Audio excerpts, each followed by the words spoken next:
तिष्ठन्ति वेङ्कटपते तव सुप्रभातम् भास्वानुदेति विकचानि सरोरुहाणि सम्पूरयन्ति निनदैः ककुभो विहङ्गाः श्रीवैष्णवा सततमर्थितमङ्गलास्ते नामाश्रयन्ति तव वेङ्कटसुप्रभातम्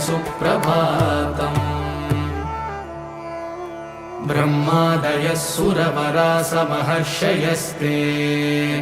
सन्तः सनन्दनमुखास्तव योगिवर्याः दामान्तिके तव हि मङ्गलवस्तुहस्ताः श्रीवेङ्कटाचलपते तव सुप्रभातम् लक्ष्मीनिवास निरवध्य गुणैकसिन्धो